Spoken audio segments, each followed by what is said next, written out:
अस्सलामुअलैकुम। Virtual university के final term exams में कितना सिलेबस आएगा और क्या मिड टर्म का सिलेबस फाइनल टर्म में इंक्लूड होगा और क्या इस मर्तबा जो है वो आपको चॉइस दी जाएगी, ये तमाम डिटेल्स आज हम इस वीडियो में जानेंगे। अगर आप मेरे चैनल पर नए हैं तो मेरे चैनल को सब्सक्राइब करें और बेल आइकन पे क्लिक करें। जैसा कि तमाम स्टूडेंट जानते हैं कि आपके मिड टर्म के एग्ज़ाम्स में 1 to 18 लेक्चर्स आपके जो है वो इंक्लूडेड थे, जबकि पहले जो है आपके सेमेस्टर्स में पहले 22 लेक्चर्स जो हैं वो उनमें से आपका मिड टर्म लिया जाता था।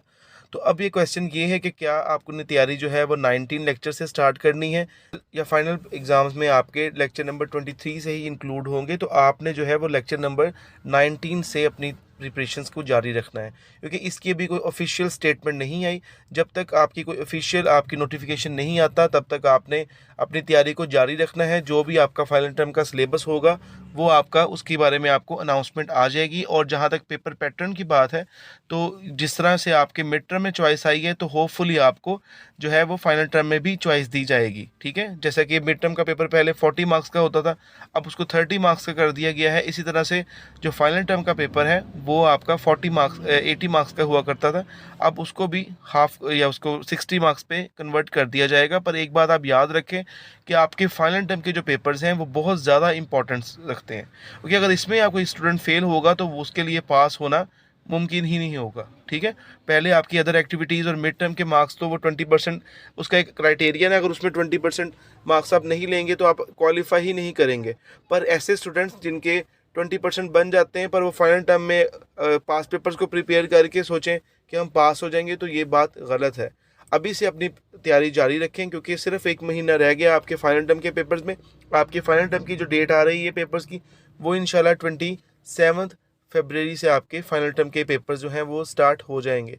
तो काइंडली अपनी प्रिपरेशंस को अभी से स्टार्ट कर दें, क्योंकि आप जैसे देख रहे होंगे कि अक्सर सब्जेक्ट्स की जो है वो अदर एक्टिविटीज़ जो है पोस्ट मिड टर्म एक्टिविटीज़ वो आनी शुरू हो गई हैं। ठीक है, अभी आपके मिड टर्म्स ख़त्म हुए हैं और कल जो है वो अभी जो उसका प्री शेड्यूल वाला पेपर है उसके दौरान ही आपकी जो अदर एक्टिविटीज़ आ गई हैं। तो आप इनको टाइमली अटैम्प्ट करें और सब में पार्टिसिपेट करें। और ऐसे स्टूडेंट्स जिनकी पहले जो प्री मिड टर्म एक्टिविटीज़ में कम मार्क्स हैं तो इस चीज़ के हवाले से परेशान मत हो, क्योंकि पोस्ट मिड टर्म एक्टिविटीज़ के मार्क्स भी इंक्लूड होंगे। इन दोनों एक्टिविटीज़ को प्लस करके आपकी जो इसकी परसेंटेज वो है वो कैलकुलेट होगी। ठीक है, और बाकी ये है कि आपने कम से कम 50% मार्क्स लेने हैं किसी भी सब्जेक्ट में, फिर ही आप उसको क्वालिफाई कर सकेंगे। क्योंकि फाइनल टर्म में अगर आप मेहनत नहीं करेंगे और अल्लाह ना करे अगर किसी के नंबर कम आते हैं और वो फेल हो जाता है, तो फिर स्ट्राइक करने का कोई फ़ायदा नहीं है। बेहतर ये है कि अभी आपके पास टाइम है, अपनी प्रिपरेशंस जारी रखें। एक और क्वेश्चन है कि क्या मिड टर्म का सिलेबस जो है वो फाइनल टर्म में इंक्लूड होगा। तो बहुत ही कम सब्जेक्ट्स में ऐसा होता है कि जिसमें आपका मिड टर्म का जो सिलेबस है वो 20% सिर्फ काउंट होता है।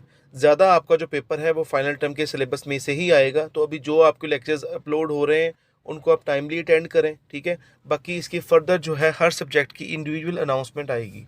ठीक है, आपने उसके अकॉर्डिंग आपने अपनी तैयारी करनी है और सिर्फ पास पेपर्स पे रिलाई नहीं करना। आप लोगों ने अपने लेक्चर्स को लाजमी अटेंड करना है। Hope for the best to all students. अल्लाह हाफ़िज़।